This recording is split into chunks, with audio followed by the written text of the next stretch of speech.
Hello everyone. Today let's talk about the Sony full-frame 50mm f1.8 lens. It's been about a year since I bought this lens and I figured it might be a good time to make a review video now. Well, I believe you have already watched many review videos, so I won't go through all the technical aspects. I just want to share my personal experience shooting with this lens for almost a year. I also searched for as many review videos as I could to watch before I bought this lens. So I suppose it's never abandoned to put up another video on the internet. First, the build quality is really good. It's not metal, it's plastic, but it's definitely well made. It's very light and it's very small, compact, easy to carry. It balances very well both on my full frame A7 and the crop sensor A6300.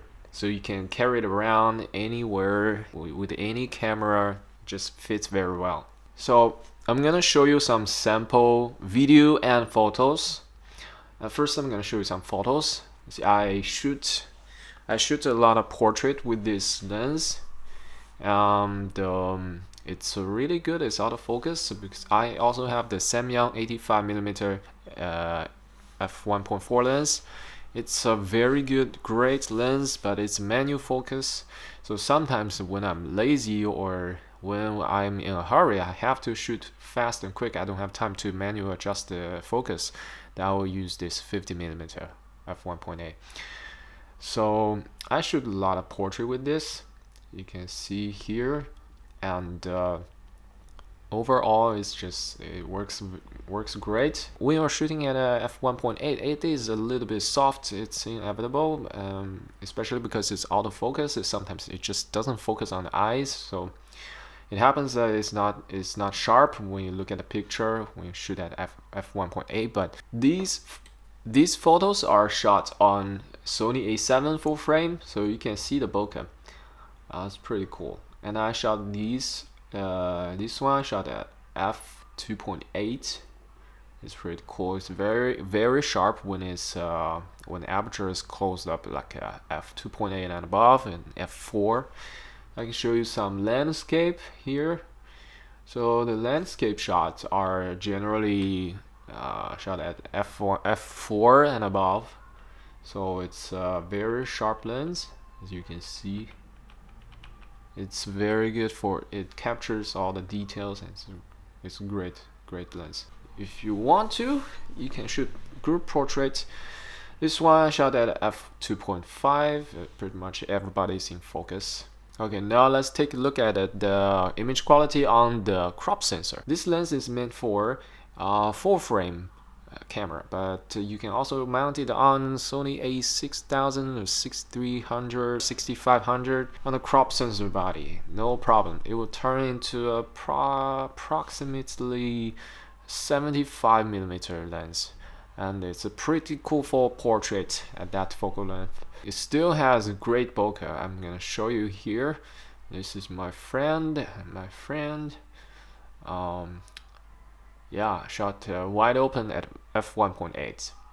And here's some landscape, again pretty sharp. And I have also tested it at night.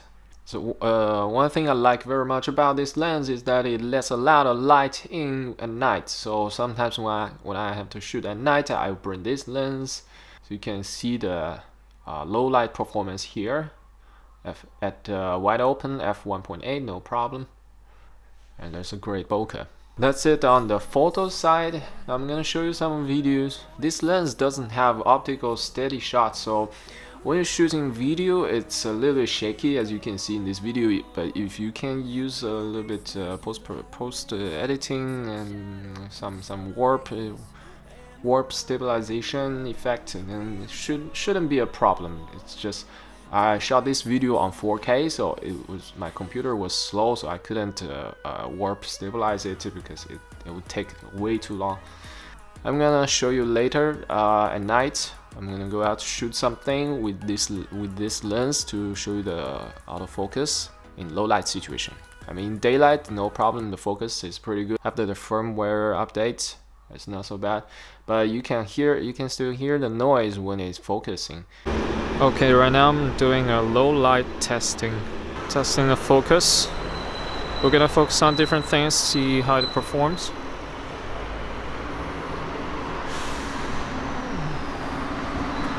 It's okay, it's not slow. This is at f1.8. Let's try to close the aperture a little bit.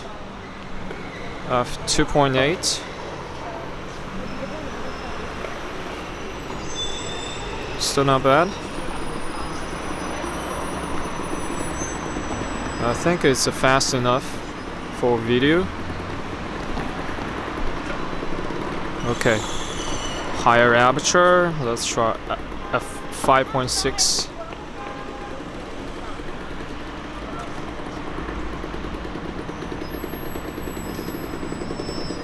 You can see the focus breathing.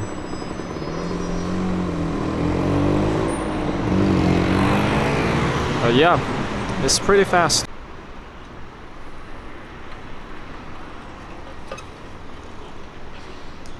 So as you can see, this lens performed really well at low light, especially at f1.8.